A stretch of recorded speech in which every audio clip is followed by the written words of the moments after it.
जिस दिन नीतीश जी के हाथ से गृह मंत्रालय गया उस दिन अगला दिन नीतीश जी जेल में दिखेंगे। ये पूरा बिहार जानता है। क्यों नहीं? आप देख लीजिए ना, सृजन घोटाला 22,000 करोड़ का जो घोटाला जिसको दबा के बैठे हुए हैं गद्दी पे, वो किसके सृजन में हुआ है? तो ये किसी भी कीमत पे गृह मंत्रालय का सौदा नीतीश कुमार नहीं कर सकते हैं।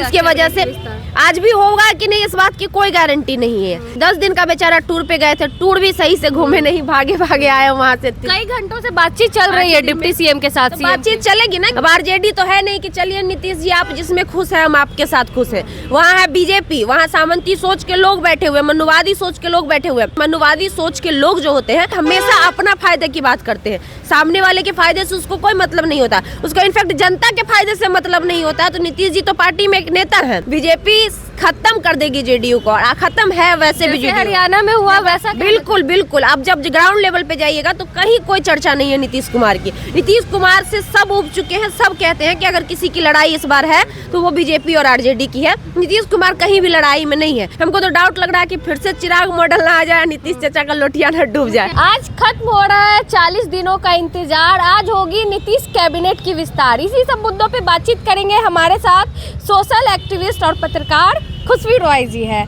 क्या लग रहा है 40 दिन का समय क्यों लगा, ये बताइए। सबसे पहले तो आज भी होगा कि नहीं इस बात की गारंटी नहीं है। मतलब आज भी शक है कि याद है आपको फ्लोर टेस्ट में कैसे डेट बढ़ रहा था, जब प्रॉब्लम थी, जब इन लोगों को अपने आप पे भरोसा नहीं था कि हम बहुमत साबित कर पाएंगे कि नहीं कर पाएंगे, और कैसे की है वो पूरा बिहार जानता है कि कैसे तोड़ मरोड़ के अपने विधायकों को ठाव पटक पटक के मारे हैं। एगो बीमा भारती के पति और उसके बेटा को कैसे मार के लाए हैं, तो ये पूरा बिहार जानता है कि बातें कभी किसी से छुपती नहीं है, कानों का दीवाल होता है। तो ये 40 दिन तो लग गया बेचारा को सोचने में कि कैसे विस्तार करे कैबिनेट का, क्योंकि जिस जगह नीतीश कुमार गए हैं वहाँ जो है डिमांड थोड़ा हाई है। ये समाजवादी विचारधारा के लोग वहाँ पे है नहीं, उदारवादी विचार। पारस खेमे के जो लोग हैं वो नाराज बताए जा रहे हैं। नाराज तो होंगे ही। अब नीतीश बाबू खुश जाने से नहीं, कोई खुश नहीं है। चिराग भी दिखा रहे, आप नोटिस करिएगा, जब से नीतीश बाबू उधर मिले हैं, नीतीश चाचा, तब से चिराग जी का बयान आप नहीं सुन रहे होंगे। इससे पहले उनके बड़े बड़े बयान आते थे बीजेपी को लेकर, लेकिन उसके बाद देखिएगा कितना कम बयान वो दिए हैं। और जो ट्विटर पे मुहिम चल रही थी मोदी का प्रयोग, लिखे भी नहीं, मैं भी चौकीदार लिखे थे, वो भी लिखे थे, लेकिन इस बार नहीं लिखे। इन सब से साफ जाहिर हो रहा है कि जब से नीतीश जी गए हैं उस खेमे में, यानी कि एनडीए के साथ, तब से उसमें जो घात लगाए बैठे हुए थे कि हम सीएम का उम्मीदवार होंगे, सबके सपना पे पानी फिर गया। चाहे वो चिराग पासवान हो, चाहे वो सम्राट चौधरी हो, चाहे वो ये मांझी जी का बेटा संतोष सुमन मांझी हो। तो इन सब का जो चेहरा है वो पहले से ही उतर गया कि जो भी मेरा होने वाला था अब कभी होने वाला नहीं, क्योंकि जब तक नीतीश जी रहेंगे वो दूसरा किसी को मुख्यमंत्री पद देने वाले हैं नहीं। 40 दिन जो आप बोल रही हैं लगने का वजह है, मेन मंत्रिमंडल जो है गृह मंत्रालय होता है, और नीतीश जी जिसपे कुंडली मार के 17 सालों से बैठे हुए हैं, उस पर विश्लेषण हो रहा होगा कि ये किसको देना है। बीजेपी कह रही थी कि हमें चाहिए मंत्रिमंडल गृह मंत्रालय, लेकिन नीतीश जी ठहरे गृह मंत्रालय वो किसी भी कीमत पर नहीं, अपने पास ही रखेंगे नहीं। जिस दिन नीतीश जी के हाथ से गृह मंत्रालय गया उस दिन अगला दिन नीतीश जी जेल में दिखेंगे। ये पूरा बिहार जानता है। क्यों नहीं? आप देख लीजिए ना, ये मुजफ्फरपुर वाला बालिका गृह कांड किसके अधीन में हुआ है? सृजन घोटाला 22,000 करोड़ का जो घोटाला है जिसको दबा के बैठे हुए हैं गद्दी पे, वो किसके सृजन में हुआ है? तो ऐसा नहीं है बिहार नहीं जानता है। जिस दिन गृह मंत्रालय इनके हाथ से गई उस दिन समझिए सब कुछ इनके हाथ से चली गई। तो ये किसी भी कीमत पे गृह मंत्रालय का सौदा नीतीश कुमार नहीं कर सकते हैं।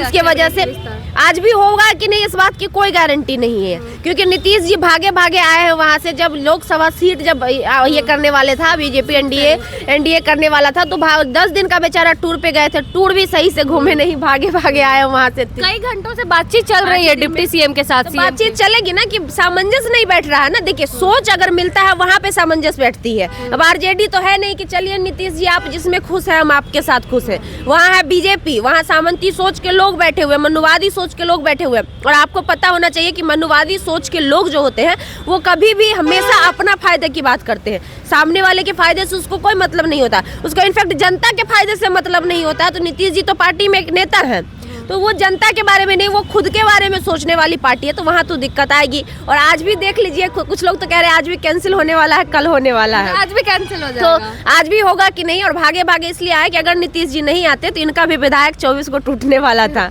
बीजेपी खत्म कर देगी जेडीयू को, और खत्म है वैसे भी हरियाणा में हुआ वैसा। बिल्कुल बिल्कुल। अब जब ग्राउंड लेवल पे जाइएगा तो कहीं कोई चर्चा नहीं है नीतीश कुमार की। नीतीश कुमार से सब उब चुके हैं, सब कहते हैं कि अगर किसी की लड़ाई इस बार है तो वो बीजेपी और आरजेडी आरजेडी की है। नीतीश कुमार कहीं भी लड़ाई में नहीं है। अब देखिए ना, तेजस्वी ही भाषण में कहते हैं चचा क्या है, चचा से कोई लड़ाई हमारी थोड़ी ना है, क्योंकि तेजस्वी जी भी इस बात को समझ रहे हैं कि चचा आप किसी के लायक नहीं है। हमारे लड़ाई के काबिल होता है ना कि लोग कंपेयर उससे करते हैं जो आपकी तुलना में हो, जो तुलना में ही नहीं हो लोग उसको निगलेक्ट करके चलते हैं। तो अब नीतीश कुमार जो है निगलेक्ट वाले पोजीशन पे आ गए हैं। तो ये स्थिति हो गई है बीजेपी गठबंधन में जाने, मतलब एनडीए गठबंधन में जाने के बाद नीतीश कुमार की।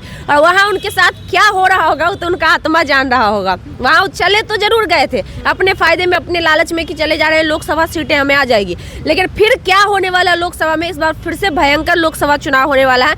हमको तो डाउट लग रहा है कि फिर से चिराग मॉडल ना आ जाए, नीतीश चाचा का लोटिया न डूब जाए। 40 तो आएंगे मजबूती के साथ एनडीए है। वो सपना देख रहे हैं। देखिए एनडीए हमेशा झूठ ही बोलता है। आप एक भी उठाकर देख लीजिए उसकी स्टोरी, चाहे अमित शाह भाषण दिए हो, चाहे नरेंद्र मोदी दिए हो, चाहे जेपी नड्डा दिए हो, चाहे जितने भी उनके राजनाथ सिंह दिए हो, चाहे गिरिराज सिंह को काला झंडा दिखाया गया बेगूसराय में हाल ही में, आप देखी हुई होंगी वीडियो कि उनके ही पार्टी के लोग उनका विरोध कर रहे हैं। ये लोग झूठ और जुमला के अलावा कुछ बोलते नहीं है। इससे पूरा भारत कल भी नहीं है, वहाँ के लोगों का कहना था जो नहीं है वही नहीं है। औरंगाबाद हम घूम के आए हैं कल। औरंगाबाद लोकसभा सीट पे सुशील सिंह 10 सालों से बीजेपी से है, यानी कि है वो 15 साल से पहले जेडीयू में थे 9 में, और 10 सालों से वो बीजेपी के सीट से जीत रहे हैं। वहाँ पे पानी पीने के लिए लोगों का नहीं है, नहीं विश्वास है तो वहाँ के जो टिकारी विधानसभा क्षेत्र है, वहाँ कोची गांव का नाम है, वहाँ आप जाइए, एक नल से पूरा गांव पानी भरता है। और इस बात का हमारे पास प्रमाण है, हम बिना प्रमाण का कोई भी उतने साल से कर क्या रहे वहाँ के सांसद? वहाँ सुशील सिंह है, वो भी कुछ नहीं किए हैं।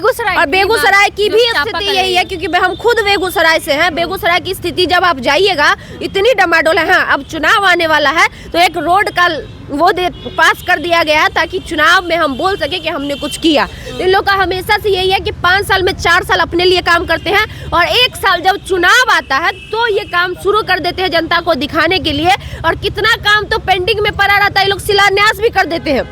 बिहटा में जो पुल बना है, ये जो बिहटा में जो पाटलिपुत्र लोकसभा में आता है, उसका निर्माण भी नहीं हुआ, काम भी कंप्लीट नहीं हुआ, उस पर गाड़ी चलने लगा है। कितना गाड़ी एक्सीडेंट होगा इसकी कोई गारंटी नहीं है। तो इनकी पार्टी के जितने भी सांसद बिहार में हैं, 39 लोग जो इनके बैठे हुए हैं, कहीं पे भी कोई काम नहीं किया। इनफैक्ट लोग ये कह रहे हैं कि हम लोग मोदी जी का चेहरा देख के दे दिए थे वोट पिछली बार, लेकिन इस बार कोई उपाय नहीं। मोदी जी के नाम पे भी नहीं, उनके नाम पे भी इस बार वोट नहीं मिलेगा, क्योंकि जनता समझ चुकी है कि मोदी जी सिर्फ और सिर्फ अपने लिए काम करते हैं, अपने 75 लाख का सूट पहनते हैं। चुकी है तो क्यों 40 पार का नारा दिया जाए? 40 पार कौन दे रहा है? 40 पार का नारा तो उनके लोग दे रहे हैं, वो तो देंगे ही ना। वो तो हर कोई अपना तारीफ करता है, कौन अपना दही को खट्टा कोई बोलता है? वो तो बोलेंगे नहीं। लेकिन इस बार जनता सबक सिखाने के मूड में है।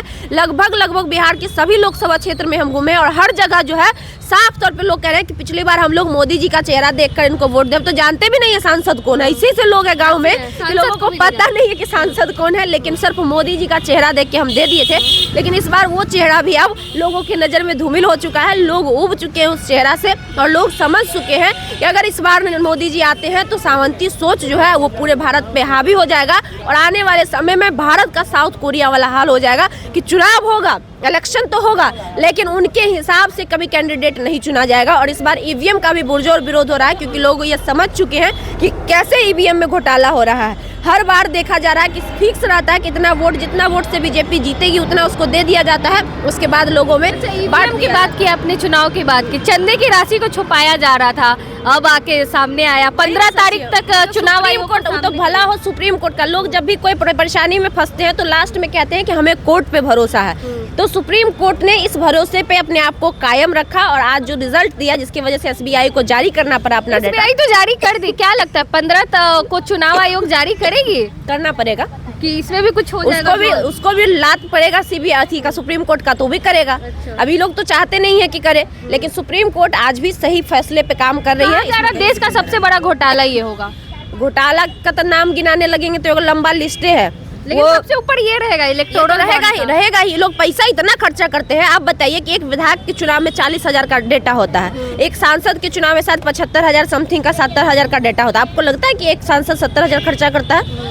कभी जीवन में होगा, हो पाएगा 70,000? तो ये समझती है जनता, और ये जनता जानती है कि सच्चाई क्या है। तो इसीलिए इस बार इस बात पे जोर दिया जा रहा है, ताकि वो लोग पैसा अनर्गल लोगों को, देखिए लोगों को प्रलोभन दिया जाता है, और हमारे भारत की गरीबी क्या स्थिति है वो पूरा लोग जानते हैं। तो जिस लोग के पॉकेट में कभी 100 रुपया नहीं रहा हो, और उसके पॉकेट में अगर आप 500 डाल दीजिएगा तो थोड़ी देर के लिए उनका भी मन डोल जाएगा। तो इस चीज से लोगों को कैसे बचाया जाएगा? तभी बचाया जाएगा ना जब उन पे प्रेशर डाला जाएगा कि आप पैसे, अन्यथा पैसे ना खर्चा करें। जो कोर्ट के द्वारा निर्धारित नियम है कि इतना खर्चा करना है, आपको उतना ही खर्चा करना पड़ेगा। तो इस पे इस बार इसलिए जोर दिया जा रहा है कि इस बार आप जनता को बड़गलाने का प्रयास ना करें, इस बार जनता को खरीदा ना जाए, इस बार वोट को खरीदा ना जाए। इस चीज से बचाने के लिए ये सारे पैतरे अपनाए जा रहे हैं। और हमें भी सुप्रीम कोर्ट पे उम्मीद है कि जिस प्रकार सुप्रीम कोर्ट ने SBI को लात मारा और उसको जारी करने के लिए मजबूर किया है, उसी तरह चुनाव आयोग पर भी ऐसा होगा तो चुनाव आयोग पर भी कार्रवाई की जाए और सुप्रीम कोर्ट सही फैसले को दो, ताकि 15 तारीख से पहले चुनाव आयोग को भी अपना रिजल्ट जारी करना पड़े। 15 तारीख तक चुनाव आयोग को जो चंदे की राशि उसकी जानकारी साझा करनी होगी। SBI को सुप्रीम कोर्ट से फटकार लगी थी, जिसके बाद SBI ने एक दिन के अंदर ही सारी चंदा की राशि को चुनाव आयोग को सौंप दी है। बाकी आपने सुना खुशबू रॉय जी ने क्या कुछ कहा, बाकी आप भी अपनी प्रतिक्रिया कमेंट बॉक्स में जरूर दें। धन्यवाद।